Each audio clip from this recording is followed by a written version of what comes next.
Sabar ya Ningsih, kamu nggak sendirian kok. Masih ada Bude di sini, masih ada bapakmu juga. Kalau kamu sedih terus-terusan begini, yang ada nanti kamu malah sakit Ningsih. Nggak apa-apa Bude, Ningsih cuma boleh nggak kalau Ningsih sendirian dulu? Ningsih lagi pengen sendiri dulu Bude. Iya, Bude ngerti. Ya udah, kalau kamu butuh apa-apa atau butuh teman ngobrol, langsung hubungi Bude ya. Insya Allah Bude selalu siap bantu kamu. Tapi ingat pesan Bude, jangan berlarut-larut sedihnya. Kasihan diri kamu. Iya Bude, maaf ya udah bikin Bude khawatir.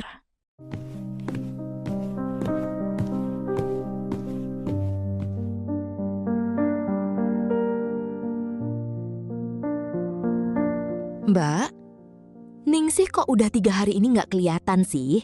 Kemana dia? Memangnya dia nggak masuk kerja? Ya namanya juga orang lagi berduka, In. Lagian tumben banget kamu nanyain Ningsih. Biasanya juga cuek, gak pernah peduli. Ini kamu beneran perhatian apa ada maunya? Ya ampun Mbak, namanya juga keponakan lagi berduka. Ya wajar lah kalau saya khawatir. Saya ini kan bulenya, masa nggak boleh sih nanyain keadaan Ningsih? Ya aneh aja gitu, In. Kamu tuh biasanya paling rajin ngomongin Ningsih. Suka jelek-jelekin dia di belakang. Kenapa sekarang mendadak perhatian? Apa kamu takut didatangi almarhumah Rita? Ngawur banget kamu kalau ngomong Mbak. Mbak Rita itu udah meninggal. Jangan dibawa-bawa lagi. Gak sopan tahu, pamali. Ya udahlah, Mbak mau pulang dulu. Yang penting Mbak udah selesai masakin buat Ningsih sama Burhan. Kamu mendingan pulang sana. Jangan ganggu mereka dulu. Ningsih tadi bilang sendiri kalau dia lagi gak mau diganggu sama siapa-siapa. Dia masih sedih banget. Iya Mbak. Ini juga Iin mau pulang kok. Tapi tunggu dulu Mbak. Mbak Lina lagi pegang uang gak? 2 juta aja Mbak. Iin lagi kepepet banget nih butuh sesuatu. Mas Suryo kan belum gajian. Nanti begitu dia gajian langsung aku balikin utuh. Uang dari mana, In? Kamu kan tahu sendiri kerjanya Mas Darto lagi sepi. Hasilnya gak tentu. Bisa buat makan sama beli kebutuhan dapur sehari-hari aja udah syukur banget. Mana ada Mbak megang uang sebanyak itu? Lagian kamu ini mau beli apa sih? Kayaknya kok kepepet banget. Itu loh Mbak, aku tuh udah lama banget pengen beli kasur baru. Kasur di rumah itu udah kempes banget. Udah gak enak dipakai tidur. Bikin badan pegel-pegel semua. Gak bisa tidur nyenyak aku Mbak. Halah, In. Indis ekonomi kamu malah kepikiran mau beli kasur baru. Gak penting banget itu.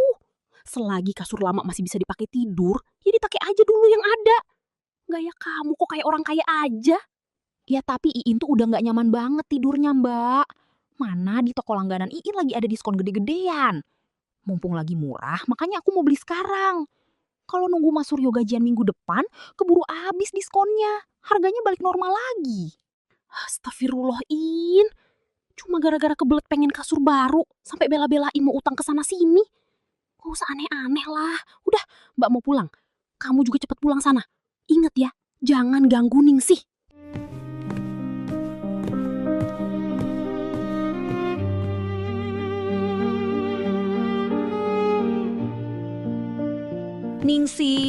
Ningsih, tunggu sebentar. Bule, ada apa ya Bule? Kamu mau kemana pagi-pagi gini, Ning? Ningsih mau berangkat kerja Bule. Jatah cuti Ningsih udah habis. Tumben banget Bule nyamperin dan mau ngomong sama Ningsih. Biasanya juga kalau ketemu Ningsih di jalan langsung buang muka. Kamu ini kalau ngomong suka sembarangan ya, Ning. Bule ini sebenarnya perhatian sama kamu. Cuma memang gak kelihatan aja di depan kamu. Gimana keadaan kamu sekarang, Ning? Yang sabar ya. Jujur Bule juga sedih banget atas kepergian mama kamu. Tapi ya mau gimana lagi. Mama kamu sekarang udah gak merasakan sakit lagi, Ning. Dia udah tenang di sana. Iya Bule, Mama udah tenang di sana. Udah gak harus ngerasain sakit-sakitan lagi. Kasian juga Mama kalau harus nahan sakit terus-terusan. Nah benar itu. Kamu jangan sedih terus ya, Ning. Kalau kamu sedih terus-terusan begini, yang ada nanti badan kamu malah drop. Malah ikut sakit. Iya Bule. Ya udah kalau gitu, Ningsih pamit berangkat kerja dulu ya Bule. keburu siang. Sebentar dulu Ningsih. Bule mau ngomong sesuatu. Sebentar aja. Mau ngomong apa lagi, Bule? Kamu lagi ada pegangan uang nggak, Ning? 2 juta aja. Kalau ada, Bule mau pinjam dulu boleh nggak? Soalnya Bule lagi ada kebutuhan mendesak banget ini, Ning. Nanti begitu palekmu gajian, langsung Bule balikin utuh. Aduh, Bule. Ningsih nggak ada uang segitu. Tanggal gajian Ningsih juga masih lama banget. Itu loh, Ning. Uang takziah dari orang-orang pas acara mama kamu kemarin.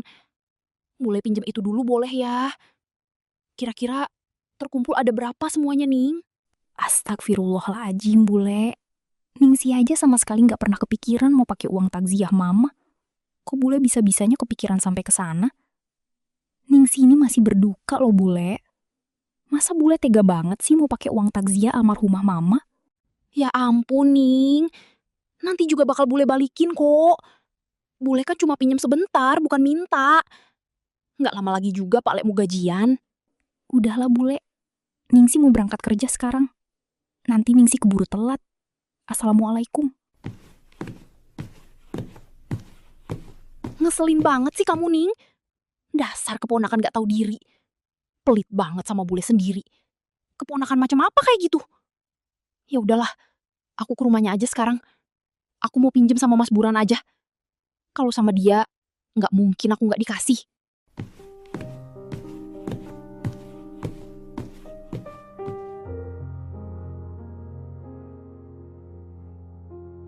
Total semuanya ada 3 juta ini ya, Mas. Gimana kalau uangnya aku pakai dulu semua, Mas? Nanti kalau Mas Surya udah gajian, langsung aku kembalikan utuh. Tadi aku juga udah sempat ketemu sama Ningsih di jalan. Katanya dia sih setuju-setuju aja. Tapi dia bilang suruh izin dulu sama Mas Burhan. Ya udahlah kalau emang Ningsih sendiri udah ngasih izin. Tapi ingat pesan saya ya, kamu harus cepat balikin uang itu begitu suamimu gajian. Uang itu mau dipakai buat biaya tahlilan sama keperluan-keperluan almarhumah lainnya nanti. Iyalah, Mas. Nanti pasti langsung Iin pulangkan kalau Mas Surya udah gajian. Mas Burhan tenang aja, nggak usah khawatir. Lagian memangnya buat apa sih In kamu butuh uang sebanyak itu? Ya, ada lah, Mas. Pokoknya penting dan mendesak banget soalnya. Ya udah kalau gitu, Mas, aku pulang dulu ya. Assalamualaikum. Waalaikumsalam. Kalau bukan karena kamu bilang Ningsih udah setuju, nggak bakal aku kasih uang itu, In. Kayak saya nggak tahu aja kelakuan kamu selama ini.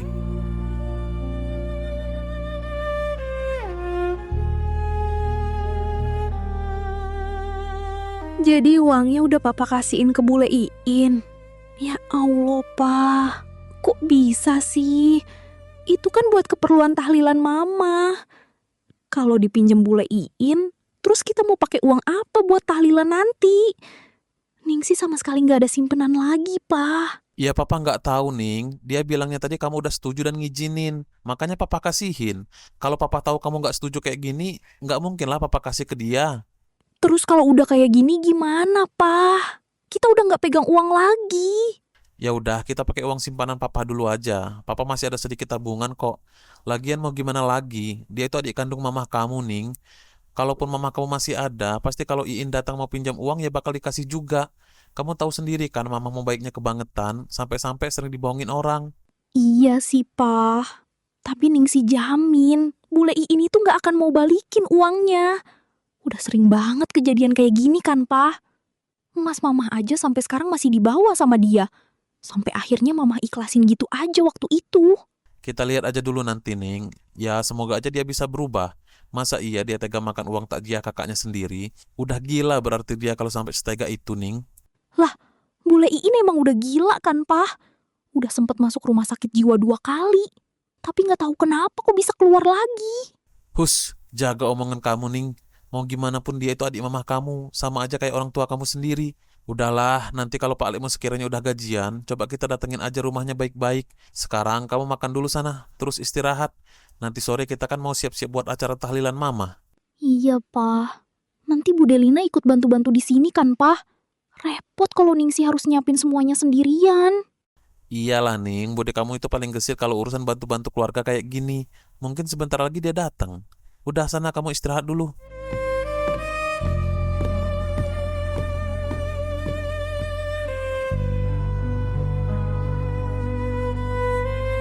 Jadi itu tujuannya. Dari kemarin nanyain keadaan kamu terus. Astagfirullahalazim. Kemarin dia memang sempat mau pinjem uang ke Bude. Tapi Bude bilang gak ada. Kamu tahu gak Ning?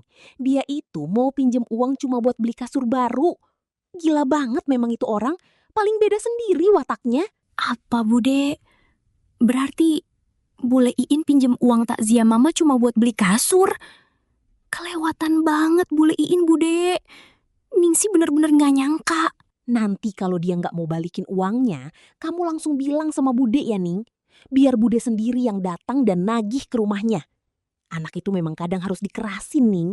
Kalau gak digituin, dia bakal mikir kita ngihlasin uang itu buat dia. Iya Bude, makasih banyak ya Bude. Masalahnya itu uang takziah almarhumah mama Bude. Kalau sampai Bule Iin gak mau balikin, tega banget dia Bude. Udah, kamu gak usah terlalu mikirin itu dulu sekarang ya Ning. Nanti kalau waktunya tiba, kita samperin bareng-bareng, kita tagih uang itu sampai balik.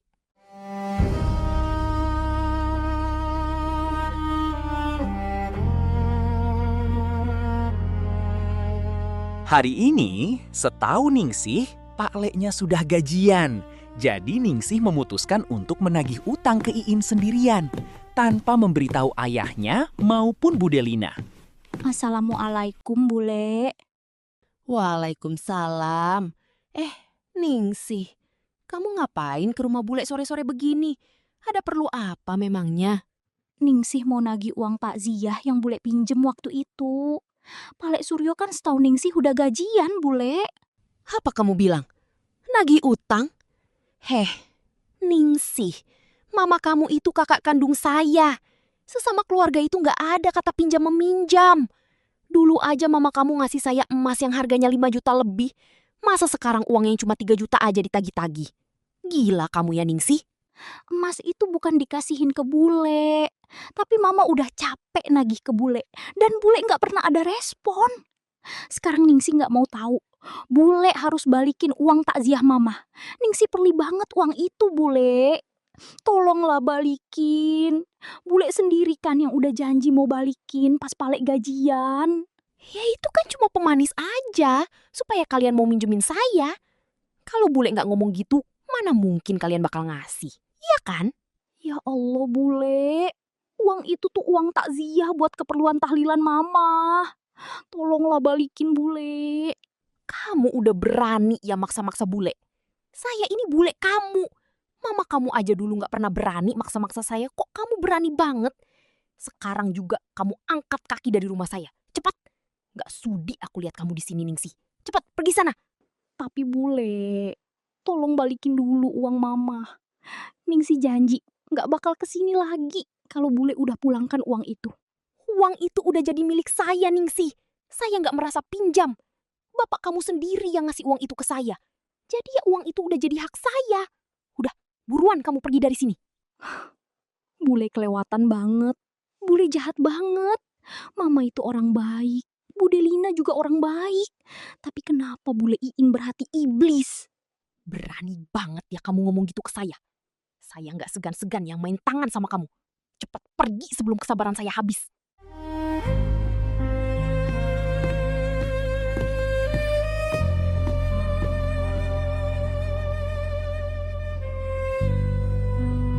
Ningsih, kenapa kamu nangis, Ning? Kamu dari mana sebenarnya? Siapa yang udah nyakitin kamu? Ningsih tadi habis dari rumah Bule Iin, Pak. Ningsih cuma mau nagih uang takziah mama. Tapi Bule Iin malah marahin Ningsih. Dia gak mau ngembalin uang itu, Pak. Kata dia, mama itu kan kakaknya sendiri. Jadi dia merasa berhak atas uang kematian mama. Kurang ajar banget si Iin. Berani-beraninya dia ngomong begitu sama kamu. Kamu tunggu sini ya, biar papa yang ngomong sama dia. Jangan, Pak. Jangan. Nanti papa malah dimusuhin. Nanti malah makin runyam konflik keluarga kita, Pak. Ningsih gak mau mama di sana sedih melihat keluarga kita saling bermusuhan. Nanti biar Ningsih aja yang cerita ke Bude Lina, Pak. Bude Lina pasti lebih tahu apa yang harus dilakukan ke adiknya sendiri. Tapi papa nggak tega lihat kamu diginiin, Ningsih. Ini udah benar-benar kelewatan. Papa sebenarnya udah duga dari awal kalau si Iin bakal kayak gini kalau ditagih. Sama persis kayak mama kamu dulu nagih emas yang dipinjam sama dia. Iya, Pak. Tadi dia bahkan bilang kalau mama itu ngasih emasnya, bukan minjemin. Bener-bener nggak tahu malu bule ini tuh, Pak. Kalau aja si Iin itu adik kandung papa, udah papa penjarakan dia. Biar kapok orang kayak gitu.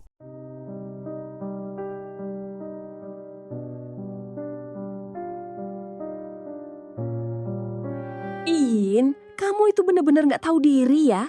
Minjem uang bukannya dikembalikan, malah ngaku-ngaku punya hak atas uang itu. Kamu ini kok aneh sendiri sih, In? Nggak ada di keluarga kita yang punya kelakuan minus kayak kamu gini. Oh, udah ngadu kamu ya Ningsih. Kamu pikir saya takut sama bude kamu ini?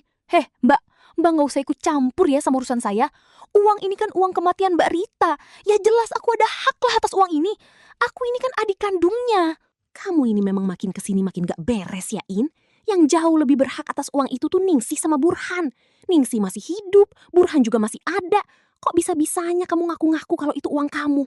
Lagian itu uang takziah, In, bukan uang warisan. Jadi sama sekali gak ada hak kamu di situ. Heh, Mbak, suka-suka saya lah. Saya nggak peduli ya. Yang jelas uang itu udah jadi milik aku. Kalian berdua tuh yang udah nggak berhak atas uang itu.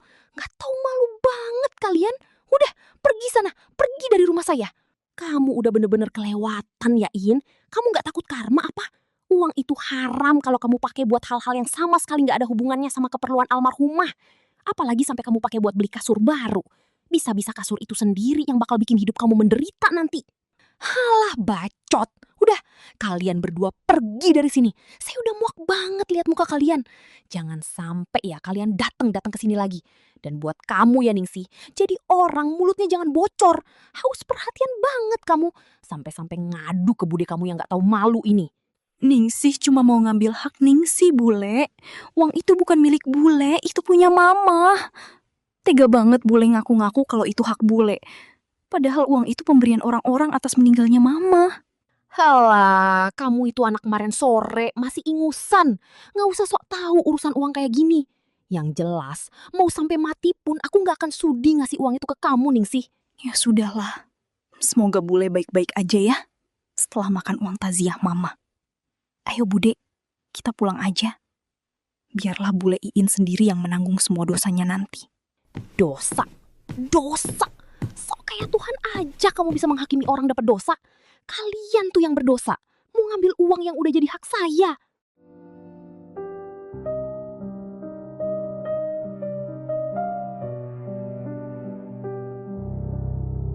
Iin, kamu apakan anak saya, In? Kembalikan uang yang sudah jadi hak anak saya, In, sebelum aku jemput kamu. Siapa kamu? Jangan main-main sama saya ya. Saya nggak takut sama kamu. Ningsih, nggak usah nakut-nakutin saya kamu ya.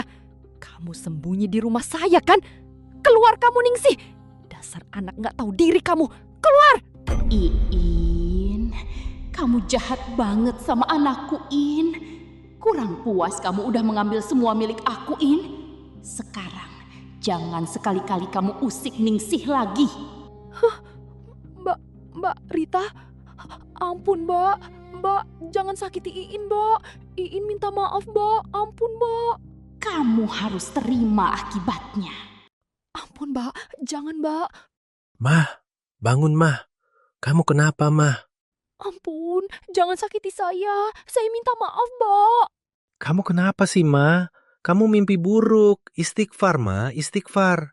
Sejak saat itu, Iin sering merasa ketakutan dan teriak-teriak sendiri. Hingga akhirnya Suryo membawanya ke rumah sakit jiwa. Sebagai bentuk tanggung jawab dan permintaan maaf kepada Ningsih dan Burhan, Suryo mengganti semua hutang Iin, termasuk emas yang sempat dipinjam saat almarhumah Rita masih hidup. Saya harap setelah saya mengembalikan semua ini, Iin bisa pulih dan hidup normal lagi ya Mas Burhan. Saya benar-benar minta maaf atas kelakuan istri saya. Saya juga minta maaf ya Ningsih, Mbak Lina. Maafkan atas sikap Iin yang udah menyakiti perasaan kalian selama ini. Iya, Suryo. Kami doakan semoga Iin cepat pulih lagi. Jujur, saya juga kasihan sama dia. Tapi ya mungkin ini balasan atas perbuatannya sendiri terhadap Ningsih. Iya mbak, untuk saat ini biarlah dia dirawat di rumah sakit dulu sampai kondisinya membaik. Kalau gitu saya pamit dulu ya mbak, Mas Burhan, Ningsih. Iya Sur, kami juga minta maaf ya kalau sikap kami sempat terlalu kasar sama Iin waktu itu. Iya mas, saya pamit dulu ya. Assalamualaikum. Hidupku jalan yang sepi, banyak luka yang ku sembunyi. Orang datang lalu pergi, tinggalkan janji yang tak kembali. Aku tetap berjalan pelan, walau hati penuh tekanan. Karena dunia tak pernah peduli pada siapa yang sedang patah.